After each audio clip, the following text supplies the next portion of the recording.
Meu amigo e minha amiga que recebe o benefício aí de aposentadoria por invalidez, de auxílio doença, pode ser considerado um PCD e ter os direitos que nós vamos passar aqui? Olha, é bem interessante esse vídeo, viu? Vale a pena vocês assistirem. Bom, quais são as deficiências para aposentadoria? Olha aí, já começa por aí. Se você tem alguma deficiência física, mental, intelectual, sensorial, de longo prazo, com duração superior a 2 anos, pode ter direito à aposentadoria como pessoa com deficiência. Você sabia disso? Vocês viram aqui uma deficiência física, mental, intelectual ou sensorial por 2 anos. Quer dizer então, peraí, uma deficiência física que aposentou você no INSS, ela te dá os mesmos direitos de um PCD? Vamos ver aqui no vídeo, né? Os principais direitos das pessoas com deficiência: acessibilidade. É assegurado o direito de acesso público, transporte, comunicação e informação, com a eliminação de barreiras físicas e tecnológicas que possam impedir a participação plena de pessoas com deficiência na sociedade. Agora vem lá, a pessoa com deficiência, ela tem algum privilégio nas repartições públicas, empresas concessionárias de serviço público, atendimento prioritário por meio de serviços individualizados que lhe assegurem tratamento diferenciado e atendimento imediato, prioridade de atendimento nas instituições financeiras. Você que vê aquela pessoa, né, furando a fila, né, quando você está lá na fila do banco, na fila do supermercado, o caixa exclusivo, vocês viram, é lei, é direito, tá?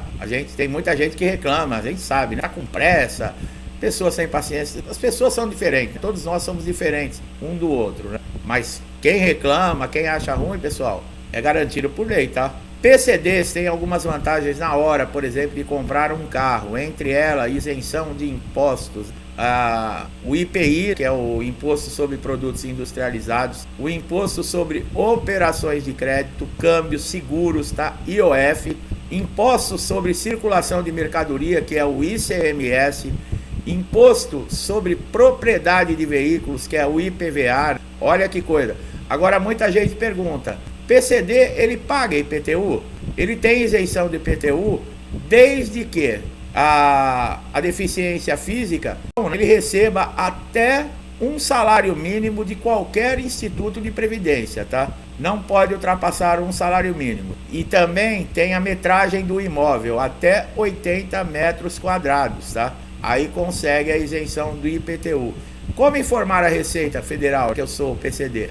De acordo com o dispositivo, a pessoa com deficiência física, cuja limitação for atestada pelo DETRAN do Estado, precisa entregar na delegacia da Receita Federal mais próxima um laudo que especifique o tipo de deficiência e a incapacidade do contribuinte, por exemplo, para dirigir automóveis, tá? No caso de deficiência grave, o tempo, olha lá, para você se aposentar, o tempo deve ser de 25 anos de contribuição para homens e 20 para mulheres, isso em caso de doença grave. Em casos de doença moderada, 29 anos para homens e 24 para mulheres. E para deficiências leves, é 33 anos para homens e 28 anos para mulheres. Nesses casos, por exemplo, que nós falamos, um aposentado por invalidez, que ele alcançou, nesse caso aqui, a doença, o sintoma aqui, ele leve. Se ele tiver 33 anos de contribuição e as mulheres 28 anos, elas já podem se aposentar como PCD. É claro que tem que ter laudo, né, pessoal? É claro que isso também vai passar por perícia, não é assim. Do dia para a noite eu viro PCD. Não é a nossa vontade, é a avaliação que é feita, tá? Quem é perguntado na perícia, por exemplo, da aposentadoria por deficiência? 2 fatores, né? Socioambientais, psicológicos e pessoais, onde a pessoa com deficiência interfere, né?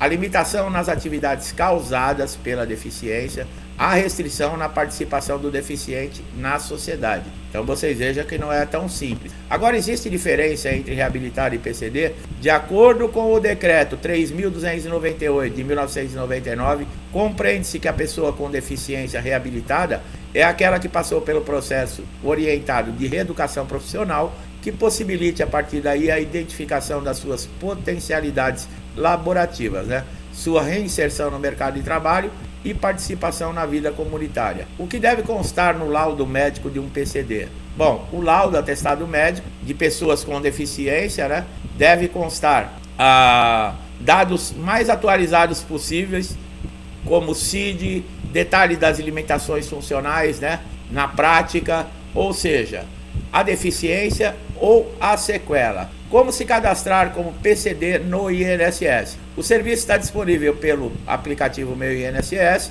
que disponibilizará certificado como forma de comprovação de condição de deficiência em um documento oficial chancelado pelo Estado. A diferença, né, de deficiência e incapacidade. A deficiência é algo inerente ao corpo, a condição física e intelectual, né, da pessoa, por exemplo, a cegueira, a síndrome de Down. Esteja o mundo acessível ou não, a deficiência vai estar lá. A incapacidade é o resultado da relação entre a deficiência e as eventuais barreiras do meio. Olha lá, quer dizer, é considerado deficiente aquele que é 24 horas por dia, que tem a condição física e intelectual com problema. Deu como exemplo aqui a cegueira, a síndrome de Down. Eu não se tem alguém aí que fala, você falou que é problema a síndrome de Down.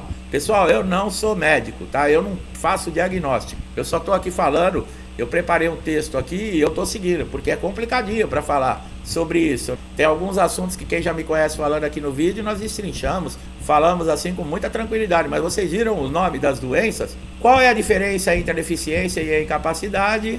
Isso porque enquanto a incapacidade, né, por doença ou acidente, ela não tem mais condições de trabalhar por ter perdido permanentemente a capacidade para exercício do labor.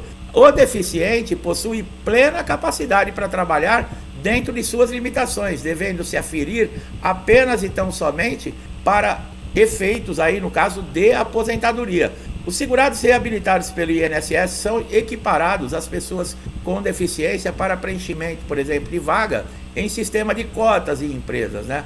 De acordo com a lei, esse percentual varia de 2% a 5% nos postos de trabalho, dependendo do tamanho da empresa. O prazo de validade de um laudo, né, no INSS, o tempo de validade de um laudo com a perícia depende de diversos fatores, incluindo o estado de saúde do paciente e o propósito do laudo. Em geral, um laudo médico é considerado válido enquanto o estado de saúde do paciente, descrito no laudo, não mudar significativamente, né? O que acontece quando é encaminhado para a reabilitação profissional? Aí já não vamos falar do PCD, que o PCD ele não vai ser encaminhado. Nos casos em que for, por exemplo, constatada a inviabilidade da reabilitação profissional, de referência do INSS, este dará o seu parecer encaminhando para uma nova avaliação pericial a fim de verificar a possibilidade da aposentadoria por invalidez. Nesse caso, dentro de uma reabilitação, pode, né, às vezes o segurado ele nem sabe que ele tem aquele problema, mas pode se constatar nessa avaliação que ele é uma pessoa com deficiência. Tá? Ele não é um incapacitado para sua função ou para qualquer outra. Pode sofrer, por exemplo, um acidente e causar uma cegueira. Como é que nós sabemos? Acabamos de falar que a cegueira é considerada, né, a PCD no caso, né? Ela pode dar a aposentadoria por invalidez. Agora não me pergunte se é a cegueira de nascença ou se é de um acidente, tá, pessoal? Como eu falei, eu não sou médico. A reabilitação profissional é um serviço de educação e reeducação oferecido pelo INSS, que está completamente desestruturado. Muita gente lá aguardando, que está em análise. Uns encaminhados pelo INSS e outros encaminhados pela Justiça, passaram por entrevista com assistente social, estão aguardando. Tem muita gente que está desesperado porque está 2, 3 anos, e eu já falei que não é motivo, porque quem tem a responsabilidade de reabilitar é o INSS. Você está recebendo seu benefício, está na reabilitação, você não pode passar por pente fino, você não pode passar por revisão, seu pagamento, seu benefício não pode ser cessado, então não tem motivo para se descabelar, pessoal. Agora, cursos que a reabilitação oferece são cursos de EAD, aquele educação à distância. Os cursos têm em média duração de 200 horas, tá? E os cursos são programador de web, agente de alimentação escolar, assistente administrativo, organizador de eventos, vendedor, secretário. Todos eles têm aquela carga horária de 200 horas, tá? Se você vai se adaptar ou não no curso, não adianta você reclamar. Se o INSS te der o curso, você tem que fazer.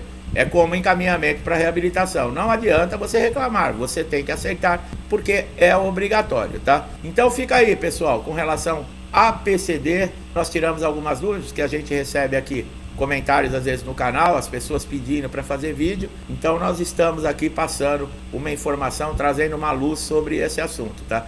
Quem está chegando a primeira vez aqui no canal, pode aproveitar todos os vídeos, assista lá que vocês vão ver que a gente fala mais fluentemente, né? Quando não é um assunto tão complicadinho como esse. Gostou do vídeo? Dá um like, compartilhe, se inscreva no canal, ative o sininho de notificação para você estar sempre recebendo conteúdos em primeira mão. Você é que ganha com isso, tá?